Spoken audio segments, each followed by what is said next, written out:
বাংলাদেশে আলু পেঁয়াজ রপ্তানি বন্ধ করে দিল ভারত সরকার। তাদের উৎপাদিত আলু ও পেঁয়াজ পণ্য বাংলাদেশে সরবরাহ করবে না বলে জানিয়ে দিয়েছে পশ্চিমবঙ্গ রাজ্য সরকার।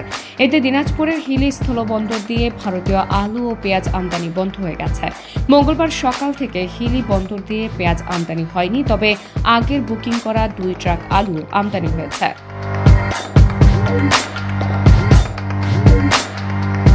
প্রতি কেজি আলু 70 টাকা দরে বিক্রি হয়েছে বন্দরে। একদিনের ব্যবধানে কেজিতে 70 টাকা বেড়েছে আলুর দাম, তবে স্বাভাবিক রয়েছে পেঁয়াজের দাম। এদিকে 2 দিন পেরিয়ে গেল স্লট বুকিং সমস্যায় সমাধান না হওয়ায় ক্ষোভ প্রকাশ করেছেন ব্যবসায়ীরা। এদিকে এলসি খুলেও আলু ও পেঁয়াজ আমদানি করতে না পারায় ব্যাপক ক্ষতির মুখে পড়েছেন তারা।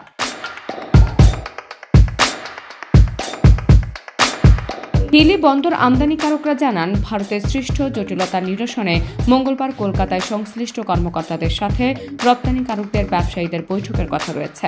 ওই বৈঠকে ফলপ্রসূ সিদ্ধান্ত আসতে পারে। হিলি স্থলবন্দর আমদানিকারকের এস.এম. রাজা বিপুল বলেন, হঠাৎ করে আলু ও পেঁয়াজ বন্ধ করে দেওয়ায় বিপাকে পড়তে হচ্ছে। ব্যবসায়ীদের দাবি, পূর্বের করা এলসির পেঁয়াজ ও আলু রপ্তানির সুযোগ দিক পশ্চিমবঙ্গ সরকার। এদিকে পূর্বের স্লট বুকিং করা একটি আলু বোঝাই ট্রাক বন্দরে প্রবেশ করেছে এবং পেঁয়াজের কোনো ট্রাক বন্দরে প্রবেশ করেনি।